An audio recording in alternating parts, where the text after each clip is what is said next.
Hello and welcome to the Curious Cult podcast, the show where we talk to incredible people about their fascinating curiosity. I am your obsessively curious host, Nick Haralambous, and in this episode, Rapelang Rabana and I talk about everything to do with learning and curiosity. Rapelang is a South African technology entrepreneur who is making waves both on the African continent and around the world.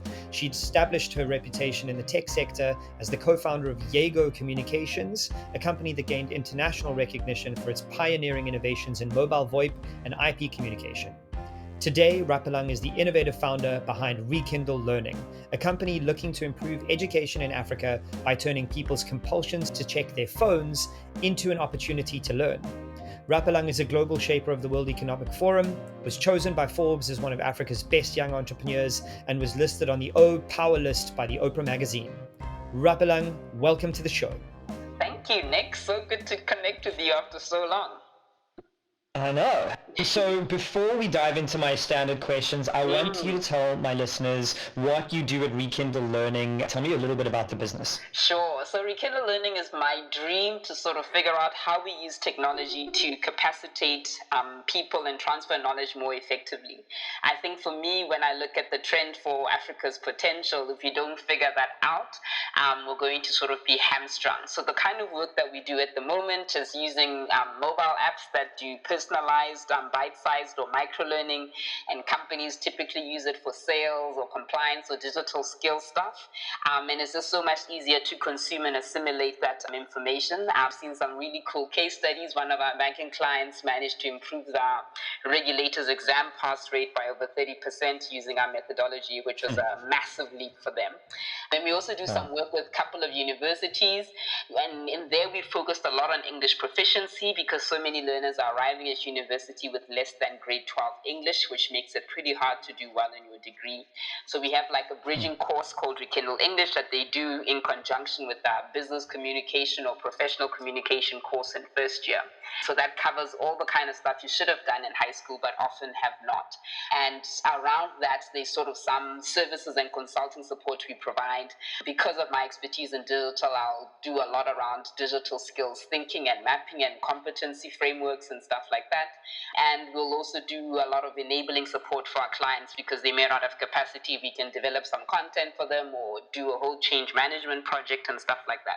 Amazing. I think we are going to have a really interesting conversation about ideas of learning and curiosity together. Yeah. But before we dive into that, I want to know about your childhood. Were you curious as a child? I know that your parents were the first in your family to get degrees, and they've got really interesting backgrounds in engineering and architecture, if I'm not mistaken. That's right. So how did they spark your curiosity? Sure. I wonder if I was a curious child. I think I was in my own special way. My mom was one of those moms who forced us to go to the library every single week to pick books. So I was a really avid reader. I would finish like a Secret 7 book in an afternoon. So I think the Secret 7. Can you imagine those days? Remember that? Yeah. So I was curious initially around the books available to me. And at some point, I'm not sure when, I began to get curious about why things happen. And I think for me that was often triggered either by a traumatic situation or when something doesn't go right. So for me, my family moving from Botswana to South Africa wasn't the easiest time at the time. And because when the things you have trusted to be true no longer hold to be true, it forces your brain to start questioning, why life happens a certain way, why people behave a certain way, because those things were no longer standard for me. And I started to see through, I call it like a veil, pierce through the veil that we think runs the world. And if you pierce through that, you can see a whole lot of other mechanics at play. And I think, maybe that's what got me curious about human behavior and how the world works. Amazing. And was there a specific person? Was it just your parents that kind of pushed you to be curious? Or as you got older, were there other people that led you down this path of just expanding what you were interested in learning about? I think Maybe because I would really say probably my schooling. I always went to really good schools, so there were all the resources there. I mean, even in my primary school, I remember we were forced to learn how to type when we were really young, and this was back when, I can't remember. So in terms of access to information, tools, stuff to explore, there was always that around me. So I think perhaps my schooling helped a lot. I think my father's also a very curious thinker. So, he would ponder when things happen in the news, why do people do such things? And he would try and extrapolate. So that might have helped the burgeoning of this question of why. Okay. And when you were considering shifting from what you were doing to Rekindle Learning, what kind of role did curiosity play in this problem that you were trying to solve? Like, talk us through that. Sure. I think all my big work projects are triggered by some problem that I want to solve. I mean, and with Rekindle Learning, it really started with a reflection on my own schooling, where even though it was pretty good, I remember being frustrated in my teenage years that I was frustrated around the inefficiency. So would, write tests and exams, get a mark in your script, and you would promise yourself that you would revise it, and you really don't, and you kind of get through most of high school getting better at what you're good at and sort of leaving the things you don't really get. And it just became hard to track those things that you needed to review and practice. So I just thought that actually what we really need is to be able to practice in a way where our weaknesses are tracked so that we're automatically refocused on them so that we can practice those more. Because if you're just learning by yourself in a textbook, you kind of go to the things that you like, the things that you're good at, and you ignore the stuff that you're not. So that kind of thinking then started me around this journey of personalized learning and micro learning, which is then how our platform has worked. And it's really about tracking those questions that you're not getting correct and helping you reinforce, provide corrective explanations so that you can fix any misconceptions and finally understand stuff. So it's almost like having a coach, but it's, on your phone. And I was like, this for me would be the most important way to improve learning, because when I tutor like in poor schools and stuff like that, and I think I did maths for a few years, those kids like write a test and they're told like they got 46%, and they often don't get a test script back. So the feedback loop never closes. So you don't know what you got wrong or right, and you just continue as you were before. And I feel that technology, at least in the space around knowledge transfer, has a key role to play in rapid, personalized feedback loops, which is a big determinant of how quickly you learn and improve. Figuring out how we get that was really where that started for me. That's really interesting. Don't you find that people hate having their weaknesses shown to them, and they resist the idea of going back to it? Have you guys built some kind of method to get people to not avoid their weaknesses? Because especially kids, they like to be good at stuff and they double down on what they're good at. So I'm interested in how you prevent that. Oh, interesting. So most of the stuff that we do isn't for people below the ages of 14, 15. I think that is a different learning approach, and I also don't even have children, so I need to learn a lot about that before I go down there. So this methodology is for adolescents and adults. And in terms of getting things wrong, I find that because people are in the safe private space of their phone, they are more comfortable getting things wrong there than in a classroom, especially if they come from a weak learning background. They maybe only have matric and they didn't do so well. Their phone gives them a lot more safety and security. And secondly, I think that when people get stuff wrong, from what I've observed, it's like it's irritating and they want to prove now that they're going to get it right the next time, which is kind of what we're trying to encourage. So because it's not done on a public stage, perhaps there's less of that shame and embarrassment around it. And it's less about passing a test. So it's not like you go from question 1 to 20 and you pass and fail. You keep going until you've actually gotten stuff consistently correct. So we're now prioritizing effort and participation over, just getting an A once off and forgetting everything later. So I find that makes it more accessible for people, because now everyone can keep trying. Even if it takes you longer than the others, you will get there eventually. You know what I mean? Yeah. Wow, very interesting. So you've built a whole succession of companies since you're about 22. While building all these companies, can you think of any situations in which you promote curiosity within your organization? I mean, startups by their very nature are curious and learning organizations. So is there anything specific as CEO that you do to help people continue this curiosity? Sure. I think especially when I recruit, recent graduates, I find I have to do this quite a lot more. But I try to get them to start. So even if I give them a task, like please do, email support for our customers and things, I try and when they don't do a good job, for example, I might say, what do you think, is happening here in this email correspondence? And what is the implication in a month's time, in a year's time? Because I find that they haven't thought beyond maybe today or this week. And for me, that's the beginning part of understanding how the world works. Do you understand that everything you do is linked to a bigger ecosystem of stuff? That is not just a customer support email. It ultimately determines the customer satisfaction and their renewal rates and whether I can still hire you next year. And I try and relate these things and link them, because I think our traditional schooling system went into detail and keeps people in sort of narrow zones, and it doesn't teach you as much to zoom out and see big picture, which is where you start asking questions around why and how, and not just what. And that's something I find you kind of have to push quite a bit, because people are quite happy to push paper without understanding the big picture. And without the big picture, there's no room for curiosity, I think. So obviously you being in the learning space, this question is much more poignant and we can spend a little bit more time unpacking it, but I'm curious about the traditional schooling system, and usually I refer to the tertiary education institutes like Oxford or Stanford or MIT. They kind of push you down a very specific path once you've chosen a degree. For example, I chose journalism and politics.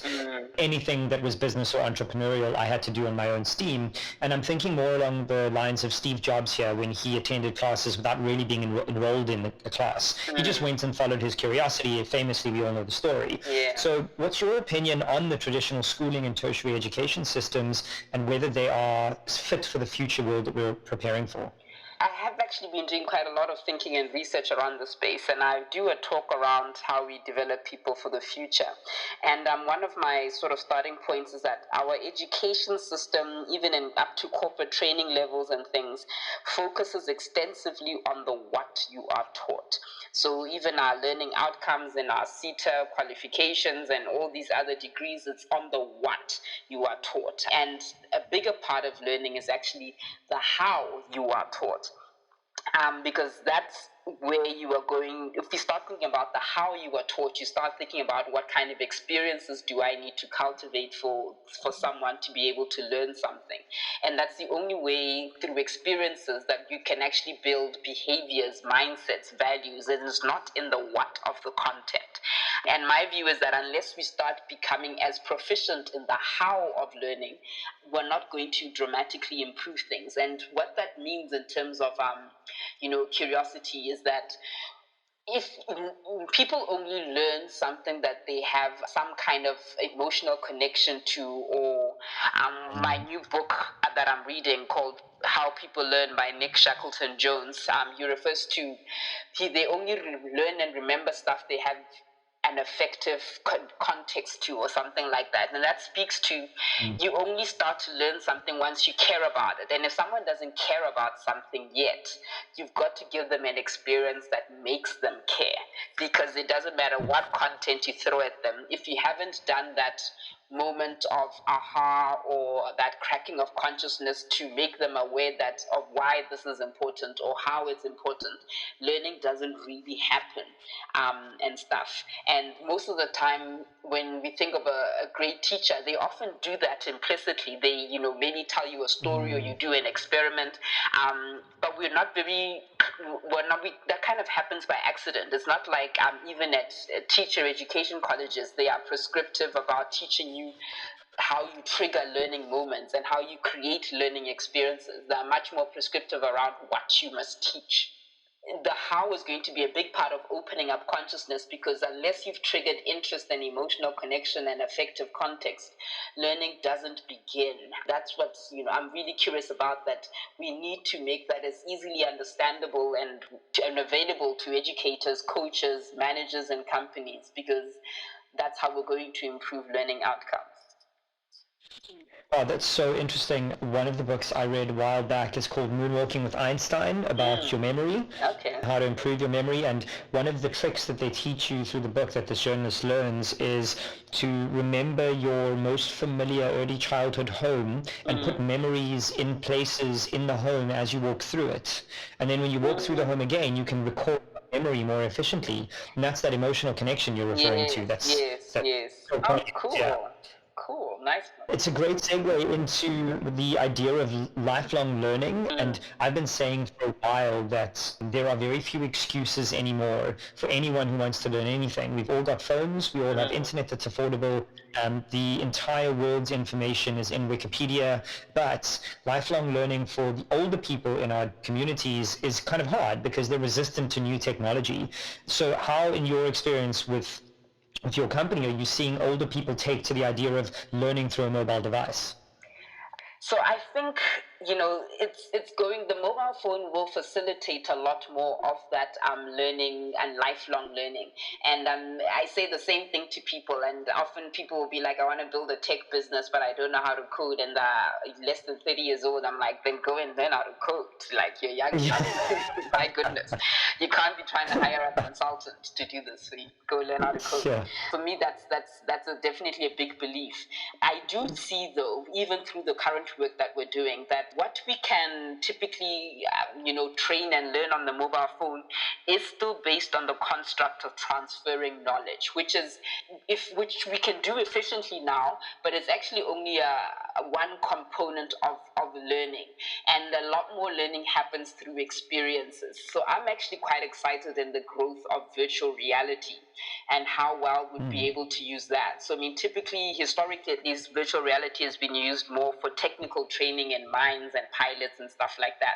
But we're actually seeing more scenarios now where virtual reality is providing training for communication and soft skills. So, a British company has got VR experiences that help you practice negotiations, how to fire someone, leading a team, those kinds of things. So yes, we can do the theoretical and knowledge-based training on the phone quite well, but I think we're going to have to quickly supplement that with the experiential moments. And I see the combination of that virtual reality and mobile stuff being quite important going forward. Then we'll actually be able to provide fully dematerialized learning that is scalable and personalized at scale. But we've got to solve for the experience component. Very interesting. So in your personal life, how do you engage in learning? Like, is it something that you set out to do very specifically, or is it just everyday part of your day? I am still a big reader. So during the December holidays, I went through 6 books, and it was absolute bliss. During the normal work year, I already finished, 2 substantive books, and I'm on to another. And the way I look at it is that every time I don't fully understand something, I try and find the label and the language for it, and then I discover, oh my God, there's a whole book on this. And I can read that at home, and I love that. I love connecting dots. I love, linking stuff that is happening in real life to this business book, to stuff that I learned at school, and it's finally weaving together. So it's almost like what's the shape? Almost like a shape of a cyclone. So my knowledge base was narrow in the beginning, and the more I read, the bigger, the cyclone gets towards the top. But it's keeping going round and round. So I'm reconnecting with thoughts and ideas that I had before, just getting clearer and bigger each time. And I love that. I can read for days if I didn't have to make a living. If you didn't have to make a living, you'd actually just read for a living. Yeah, exactly. So now let's talk about innovation. Obviously, you are a startup founder, and it's what you've done for a long time. So you push for a lot of innovative thinking and solutions. How, in your world, do you define, explain, and experience innovation? So what what I usually talk about when I'm asked to talk about innovation is really, I don't talk about the technologies. I think, my God, Google's there, you can go read it up yourself. I start with our levels of self awareness and self perception, because ultimately your ability to be innovative requires you to recognize the assumptions and beliefs that you have held or made around how the world works and how you fit into it. So for a simple example that I'll often give is that if I asked you, how do you do your groceries? Most of us from a childhood age went to the grocery shop with our mom, and we went through the aisles and we packed stuff in and we went to the till and we paid and we went home. And that's what grocery shopping was. And we forget often that there was a time where that didn't exist. Someone supposed that could happen and created that whole way of life. And now that you've had it for so long, and people you respect and admire, like your parents do it, you think it's the truth. You think it's the only way, the way the world is supposed to work. And those are precisely the kind of assumptions and beliefs you need to recognize you have, so that they become separate from you and you can begin to think how to change them. Because let's say you didn't have to go to the store and you just ordered it on your app, like the Zuzi app, for example. Or what if you didn't even have to order the food on your app, and the sensors in your cupboard and your fridge said there's no food and ordered it automatically? But to be able to think about the role of applications or sensors or analytics in there and what you could do to change, you've got to be able to raise your level of awareness to see that that was an assumption and you can now change that assumption. I also do think that added to that, the concept of allowing yourself and your teams to fail at what you're thinking, challenging your assumptions, is pretty important. So a big part of my research into curiosity is teams and companies and leaders who allow their people to fail are often more innovative and promote more of a curious solution to problems. So I'm interested in how you in your life and then in your businesses kind of deal with failure and embrace it or not embrace it. So it's an interesting one for me. I think we fail often, but I just don't often use the word failure, because I guess in my mind, failure happens when you stop trying. So in my mind, it just didn't work. So today's a new day. What are we going to do to make it work today? And that's kind of how I tackle stuff. It just doesn't seem like a big thing to me. So maybe that's why I've never labeled it as failure. It's just, oh, that's a stuff up. We wasted time. Fuck, what are we going to do now to recover that time? Kind of just move on from there. So maybe it's that no big deal feeling. And I often forget that that's a failure moment. It actually doesn't even occur to me. It's just something that didn't work. And we must now. I think that's an interesting startup founder thing. Like, as founders, we kind of just roll on. What I've been trying to help people understand is that failure is not an end point, but a through point. It's not the end of something, it's just something you need to get through to start the next version or iteration. Yeah, okay, that's probably, a cool way to look at it too. Yeah, for me, as long as you keep trying, you haven't, I guess, failed. I don't know, maybe failure does sound like an end point, and maybe that's why in my mind it only happens when you stop. But I can see the merit in changing it from an end point to a through point. And practically in Rekindle Learning, are there any moments of failure that have kind of led you down a different path, or that have led to a staff member leaving, or anything very distinctive that you can think, oh yeah, shit, that was bad? Or even in your past startups? Sure, I'm just trying to think of one that doesn't immediately identify someone. Oh, that's okay. I mean, I just broadly, I think Yeah. we do fail, and I think the thing I'm curious about is how, as a startup founder and a CEO, do you tell your team that it's okay? Like, you personally, how do you get it across to them that this is a safe space? You're allowed to experiment, be curious, and fail. Sure. So I think, look, beginning of this year, over the Christmas holidays, we were doing some massive redevelopment on our platform. And we needed to be ready for one client who needed to be up and running by, 1st of Feb or something. And, come middle of Jan, we're like, shucks, we're looking at the timelines and stuff that we still need to do. We're like, okay, shucks, this isn't actually going to work anymore. So let's try and fix what was wrong with the old version just for them, and then we can get back to our old system. We kind of messed around mixing stuff from the new platform to the old one. And in the end, it was a disaster. We literally just had to give the client what we had last year. And then we were like, gosh, that was a colossal waste of time. And what was the fallout? Yeah, so no, I don't remember there being a fallout. It was just like, shucks, guys, what are we going to do now to get this client ready? And we must never do this again. Yes, we must never do this again. So I don't know that even I was upset per se. We were all just so frustrated. And it was, gosh, how do we make sure that we don't waste this time again? So again, maybe I've never had to make it a big deal to say that it's okay, because I guess in the high trust culture as well, I know that everyone has tried their best. And if we're here, we couldn't have, maybe done it better. We just needed to make a better decision earlier, and we made the wrong decision in this instance. So, let's note that for next time. Don't try and mix those two systems together again. You know what I mean? I do. I think that's such a key statement that you're making around trust that you kind of glanced over, but is so imperative, is that if you're hiring the right people and you trust that they're the right people, you believe that they're doing the best for you and the company, that you actually don't need the repercussions. You just go, okay, we all understood it went wrong. We trust that you understand. Let's move on.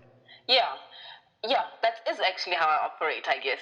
So, I guess that's how I saw I it. don't think you can do that with people that you don't trust. Yes, exactly. If you don't trust, I can't imagine how that works out.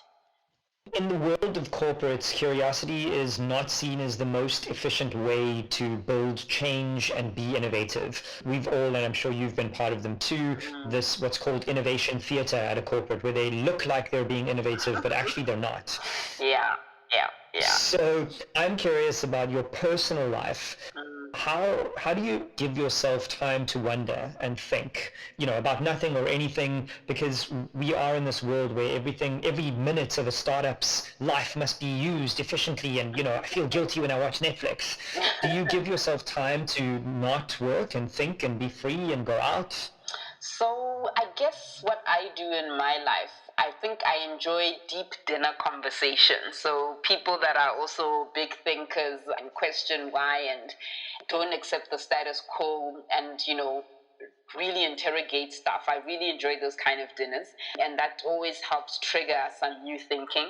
And I also work with a coach or a therapist, or at some point in my life, I always have a third party and we sort of decide to work on a program or goals, and they also help almost hold a mirror to me, so that I can also reflect on why I behave a certain way, why I make certain decisions. And, when they're really good, the coach I'm using now, they can actually explain it back to me into my sort of personality and behavioral profiles and the theory behind it. And for me, those are just massive learning moments, because a lot of the time you might just think I am who I am and it just, is the way. But if you actually understand the mechanics of how your own personality profile and cognitive profile operates, these are things that don't just happen. They're actually part of a pattern. And knowing those patterns for me is deeply illuminating, and I enjoy that kind of thinking too. It always sparks more stuff again. Then I guess the rest is the reading. I do try and I've been very bad this year though, but I do try and do meditations consistently, because often if I don't, then there's too much going on in my mind that I can't pull out any thoughts. So that would be helpful as well to do. Absolutely. Yeah. The meditation also calms me down, and my psychologist, I like to call him my mental coach, and he helps me to unpack the boxes that are just piled up in my brain into a better order. There we go. Yeah, exactly. Yeah. So I'm interested in how you choose what curiosities to follow, because brains like yours tend to be a little bit ADD, much like mine. We're like rabbits, squirrels. Like, there's the next new thing. How do you know when, okay, cool, this is the thing I'm going to dive into for 3 months and read 10 books about and become proficient at? I think there's a few themes that keep coming up, and I don't know that I explicitly intentionally say those are the themes, but I think it's what keeps coming up. one theme is always around learning skills, how people build peak performance, how organizations build peak performance. And I'll read a lot around that space. The second area of big interest for me is the world of scaling startups, and specifically around market access and funding, I guess. So the big thing for me is that, yes, funding is always an issue, but the bigger issue for me has always been the cost of scaling up for startups remains prohibitively high. So how are we really going to create these massive startups and make this tech sector deliver economic value? There's a whole lot of conversations I'll often have around that, around procurement and supply chains, the role of blockchain there.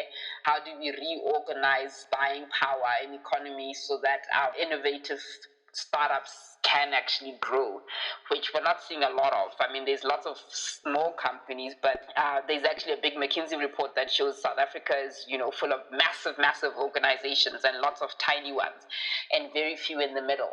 And that speaks to this inability to scale significantly. So I guess that theme is important to me because I'm always curious about how Africa reaches its full potential, and unlocking people, talent, and unlocking economic value are the things that sit in my mind a lot of the time. So I think most of the things I'm curious about end up falling in one or two of those categories. And do you think that in your life there are, and yours and other people's, there are one or two categories that everything can be distilled into? Or do you proactively try and have this incredibly diverse range of interests? But I mean, because what you've just said, it seems like there are two or three themes that everything kind of can be distilled into. And same for me, much like you, startups, entrepreneurship, building businesses, scaling is where I'm interested in. But I also am very curious about quantum physics and existential nihilism and philosophy.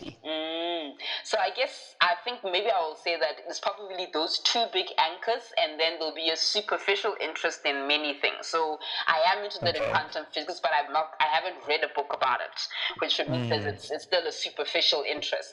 Probably until I have a really profound conversation with someone who lights up a lot of bulbs on that topic, I won't go and read it just yet. It's not as high on the priority list as the others now, but everything else I would say is a relatively superficial interest. I'll listen, but I'm not going to make an effort to learn or actively acquire knowledge myself, if that makes sense. It does. So what is lighting your brain up right now? What is the thing you're most curious about right this minute? Right this minute, I am curious about how we better define the term or the competency of adaptability. So it's quite popular now, to be talking about how people and organizations become adaptable. Could we, break down that concept of adaptability into, pillars or behaviors we understand so that we know how to measure them and we know how to develop for them? For me, these are big questions to solve, because if we do claim that we want to reskill and upskill people for the digital economy or the 4-hour or whatever we want to call it, actually understanding the mechanics behind that is going to be really important. So there are some people that actually do some interesting work in this. So there's an NGO called ATB Transformation led by Vivian Schultz, and she defines a concept called responsiveness, which is similar to this concept of adaptability. And some of the key pillars she's identified are level of locus of control. So stuff like, if you have an external locus of control, you perceive things to be happening to you. If you have an internal locus of control, you believe you can direct the outcome. She looks at stuff like whole brain function. Are you both analytical and do you have both an analysis and synthesis functions, so you can go into the detail and zoom out to see the big picture? Behaviors like that. So I find her way of trying to unpack it quite interesting, because she sort of identified these, I don't know what you call it, pillars that would contribute to someone's capacity to be highly adaptable. That's extremely, extremely interesting. Okay, then the final question, we would be remiss to obviously not mention that we're in the midst of a global pandemic as we record this. So my question is, Along the startup CEO business builder way of thinking, how do you think that this kind of global pandemic affects long-term business strategy, not short-term? Very specifically, I'm interested in what, for example, Rekindle Learning is doing in the next 12 to 24 months now that the world is different. I'm honestly quite excited about this pandemic for the purposes of driving innovation and changing how things work, because I think that for many people that have been, in a corporate and lived a certain way, lived a certain life, had money coming to the bank on a certain day for the last 25 years, really struggle with the notion that life could be fundamentally different. Just because the way it's worked, it's reasonably fine and there's never been much suffering from it, and it just doesn't truly occur that things could be truly different. Only startups, I find, often have that capacity to see the world very differently. So I think this pandemic has really shown people whose lives have been relatively habitual and pedantic for a long time that things can radically change. And an external force has forced that change. And I think once you've had to go through this kind of significant change, you are less attached to the way things always were, which for me is the biggest prohibitor to innovation or anything happening, because for as long as people are attached to the way things are and think it's the truth or the only way or the way the world is supposed to be, it prevents real change and innovation really happening. And so I think this is actually quite good in that people can see that the way they live their life can actually change very quickly in a very short space of time. And though I think it's opened up already lots of conversations around how can we use online learning tools? Can you help us and advise us? I've done a couple of calls on that. And it's also certainly pushed further my interest in the VR space. And I'd love us in the course of this year to do our first proof of concept in VR experiences that specifically address some of the soft skills and technical skills that companies are looking for, because I do think that in the next 2 to 5 years is going to be a massive area, and the sooner we understand how we craft transformative learning experiences using virtual reality, it's a real big game in the long term. Wow, it's a fantastic perspective on necessity breeding innovation. I love that. So, in closing, tell my listeners where they can find you, where they can follow you, or if there's anything you'd like to promote, you just go for it. Awesome. You can find me mostly on LinkedIn. I think is where I do most of my posting. But I am on Instagram on Rapelang R, as well as Facebook, Rapelang R there as well. And I do have my website, rapelang.com too. That's amazing. Thank you so much for giving me your time. It's been an absolute pleasure talking to you today. Thanks so much, Nick. All the best. Thank you for listening to the Curious Cult podcast, the show where we talk to incredible people about their fascinating curiosity. If you like this episode, please rate the show, like it, share it, and generally be kind to us and tell people about it. My goal is to spark curiosity that changes the world, and you can help by talking about the show to anyone who will listen. Stay curious. Until next time.